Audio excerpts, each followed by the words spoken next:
not a joke. That's quite serious.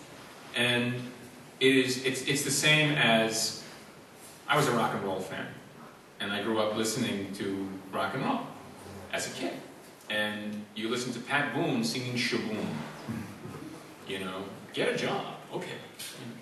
And there's a great resonance between comic books and rock and roll. Because it's an outlaw culture. It's a culture created by its fans. You know, nobody gets up in the morning one day and says, I think I'll draw comics. You start out as a little boy, you see this shit, and you say, I'm going to do this, even though I suck. And I want to keep doing it until I do it right. It is a calling. It's like the priesthood. It's not something that occurs to one as an adult. It is in your genes. You have to do it. Yeah. It doesn't pay well enough to, yeah, so certainly there must be a love component. Oh, without the love, there's no point. Yeah, right. But the Jewish artist, or the Jewish comic book guys, did they put something special Jewish inside the comics and the stories? Is there something special Jewish inside? Or did they just give the people what they think that they need? No, I think there was definitely a wish fulfillment. They wanted to be heroes. They wanted to be the big, strong. They wanted to be British. British. Look, I think Jerry Siegel and Joe Shuster wanted to be Clark Kent. Yeah. Clark Kent is they wanted to look that way. But Clark Kent is not Bruce British. Wayne. Not Jules Pfeiffer. You know, Jules Pfeiffer is notorious in saying that Superman did not come from planet Krypton. He came from planet Poland. And so much of the immigrant experience is defined by that comic bookness, by what Superman went through, that mythic origin story. It's a little bit of Moses, it's a little bit of Jesus, it's also a little bit of taking the boat from Bremerhaven and making it to Ellis Island. It's a big deal. You know, because most of these guys were, Gil Kane was born in Latvia. He came to the United States 4 days before the crash of the stock market. The streets of gold went away really fast. You know, Carmen Infantino, all these guys. They were kids. They were totally unprepared. They were hoodlums. And they were products of the New York streets. Jack Kirby is so much a product of New York. And the nature of the immigrant experience in the United States, in particular in New York City, defines what comics were about. These Jewish guys putting on the masks of Gentiles, being perceived as the ruling class, even though they were outsiders. Clark Kent's great secret, she doesn't know, that under these glasses, I'm the man she loves, but she mistreats me like this. It's like every Jewish geek kid that I grew up with, you know? If only she knew who I really was. Do you think Clark Kent is Jewish and Superman is not Jewish? No, I think Superman is the guy that is the apotheosis. I'm sorry, the absolute epitome of what every Jewish guy wants to be perceived as. You know, and in those days you had a couple of baseball players, you had a couple of football players, and a couple of actors who were secretly Jewish. When I was a kid, we played the game of Is he Jewish? Is he Jewish? We found out Kirk Douglas was Jewish. Everything was great. We didn't want Jerry Lewis, not so much. Give me Kirk. Dean Martin, by the way, another famous nose job. No shit. Actually, I've seen the yeah. Will Jordan showed up at lunch with a book of all guys before the nose jobs. Yeah. And Dean Martin with his original nose. Talk about he's in Jersey and the nose is in Cleveland. Yeah. Dino Crochet. Yes. Is it really true? Was it the Pinocchio story? There's no stories. Oh no, they're big noses. They're very big. Yeah, they're correct. Really, I have no idea. I mean, look. I'm assuming I'm Litvak. My people are from Russia and Poland, and I'm a bastard, as I said earlier. I don't know who my father was. I'm adopted, and the guy I thought was my father is not my father. So it's a big deal. And my real name is Drucker, not like Mort. But I'm both a Jew and a Jew bastard, as it works out perfectly. So. I mean, what cliches? I'm assuming they were raised by Cossacks in my biology. You know, it all works out. You mostly work into the superhero. Were you German? Russian? Polish. Huh? Yeah. But also German and English. So yeah, my ancestors, my grandparents all believed the German Jews got what was coming to them. But Yeah, seriously. Because they were so mistreated by the German Jews. Bill, you start very lately to search your Jewish roots. Is that true? Yes, I was raised Christian, With the numbers. Presbyterian, yeah, prominent Presbyterian, and didn't find out until I was in my 30s that I was Jewish on my mother's side, and the moment I found out, I got very curious about my Jewish ancestry and wanted to find out more about it. And, unfortunately, my family didn't keep very good records. So I know that my great-grandmother on my mother's side, her name was Kamil Kaliska, and she was from Poland. And the way I found out that I was Jewish was I went to a doctor who was not my family doctor, specialist, and he reminded me so much of my Uncle Marvin. That should have been a clue, right? My Uncle Marvin. And this is my mom's uncle, so it was my great-uncle. And I couldn't get it out of my head that this Jewish doctor was so much like my uncle. And my mother had just passed away, so I called my dad, and I said, this is going to sound like a really strange question, but is there any chance that there's Jewish ancestry on mom's side of the family? And he said, yeah, when your mom and I started dating, she mentioned that her grandmother was Hebrew. And I'm like, Dad, I'm in my 30s. You didn't think that was something that I'd be interested to know? You know, at some point between my birth and now? Yeah, legitimate. About 6 months after my mother died. Wow. It's the best secret to her grave. Wow. Not a guilty. How did you find out? A cousin of mine on my father's side who I'd not seen in 40 years. Everybody assumed I knew.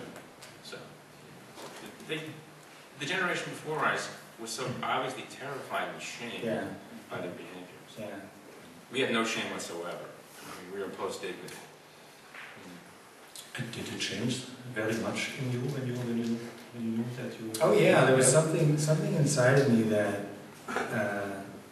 just that knowledge just sort of made something click, and it just sort of ignited a spark of a desire to learn now, to learn about Jewishness and my ancestry, and so yeah, I really took to it. Yeah. Did you convert to the Jewish? Well, I'm kind of an anachronism because I didn't change my beliefs about the Messiah because I didn't feel like I was there's a movement called. As a Christian? No, I'm a Messianic Jew. Oh. And a lot of people think that's Jews for Jesus, but Jews for Jesus actually converts Jews to Christianity, and Messianic Judaism says that Jews can still be Jews and also believe that Jesus is the Messiah. So we still follow all the holidays, and we, all of our services, we have a Torah service, and everything is, if you go. But Yeshua is the Mashiach. Yeah. So that's where I'm at. But what that means is I look at everything. I look at my faith in, we call him Yeshua instead of Jesus because that was his Hebrew name. But I look at my faith from a different perspective. So I didn't really change what I believed, but now I see the Jewishness of that faith, and I look at his early disciples who were mostly Jews. Well, they had to be because nobody else could read. Yeah. And they still followed the Torah, and they still observed all the holidays, and they were still very, very Jewish. It wasn't until later that everything changed when the message was brought to non-Jews. Then things started changing. But in the early days of what we think of as Christianity, which really wasn't Christianity, it was very, very Jewish. You are something like both, huh? Christian and Jew. It can work. Yeah, somewhere in between. But I see myself as mostly Jewish. I really see myself as Jewish, Although, if I talk to most Jews, they don't see me as Jewish, and if I talk to most Christians, they don't see me as Christian. So, Howard, are you very? I'm sort of an orphan. A religious orphan. Howard, are you very religious? I have no belief in God whatsoever. I am a devout atheist, and I have never been a profound believer. I once said that in my family we were Democrats, and that the only God we took seriously was Franklin Delano Roosevelt. and my parents, I'm a child of Popular Front Jews. We were very liberal. And as I've gotten older, I've gotten farther and farther away. I'm married to a woman who converted to Judaism to marry her second husband. Bill is a Jewish Christ, and you are a Jewish atheist. I am, yeah, I'm absolutely. But for the first 5 years of our relationship, my wife tried to get me to go to synagogue with her for the holy days, and I finally explained to her that I'm so good at being Jewish, I don't have to practice. Because for me, Yiddishkeit and being Jewish is about the culture in which I live. It's about the ethics which I bring to the table. It has nothing to do with a belief in a Messiah of any kind, with anything even vaguely smacking of supernaturality. I just have an aversion to the supernatural that is deep and profound. I'm a card-carrying disbeliever. I discount it all. I am not a cynic, I am a skeptic. And as I've gotten older, I've gone from being an agnostic to an atheist, and proudly so. Unfortunately, thank you, Brian. And I'm sure you're shocked. I can tell by you're looking at faces. Who would have guessed?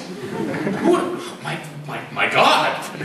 No, and my wife believes in God or something like whatever. Who gives a shit? And she whatever. Okay, fine, whatever. But I reject all supernatural nonsense. You'll excuse me. Even though,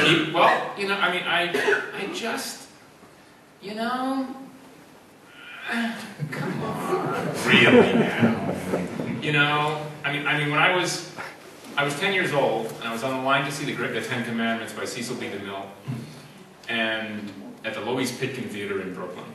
And we were all kids, because it was the movie had finally reached a level where kids could afford to go see it. It was a Jew movie, a Jew movie.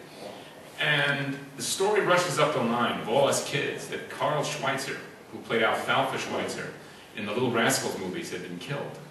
And we're all 9 and 10, and so is Alfalfa. We didn't realize he was a 40-year-old drug addict who'd been murdered in a bad heroin deal gone bad. And that had a profound effect on the way I watched that movie. Alfalfa's death impacted my feelings about the movie. And I love the Bible. I love religion for its liturgy, for its paintings, for stained glass. I absolutely love just the language. And if the day ever came, and I will say it right now, if the day ever came that I was struck by a God belief, by a God shot, I would become a Catholic. Because they have the best votive candles. Thank you very much. There's a votive candle for you right now. They have the incense smells really good, and the statues are really sexy. Because the synagogue that I grew up going to smelled like the inside of a pack of cigarettes. And I grew up. My grandparents were Orthodox Jews. My parents were Democrats, and I grew up. I was bar mitzvah because my grandparents were still alive and would have killed them otherwise. My brothers, neither of my brothers were bar mitzvah because my parents were dead by then, so nobody gave a shit. I can wake up in the middle of the night and recite the beginning of my Haftorah. It's like it's been burned into my brain. And my grandchildren are being raised confused, so we contribute to that confusion on Passover and Yom Kippur and Hanukkah by fucking with them religiously. So I like everything about religion except God. Okay. You are not so religious. No, I'm not so religious. That's most astute. Yeah. That's quite an observation you've made. I'm with you there. Yeah. And superheroes, they are religious, I think. Oh? They are or not? They are. Oh yeah, they're angels. They are the Deus Ex Machina. Yeah. Are we boring you? Oh, you're joking. You remember him? Oh, hi, how are you? And you? Very well. Nice to look well. Have a seat. Pinkies up, ladies and gentlemen. A dedicated drinker. I thought I was the only one.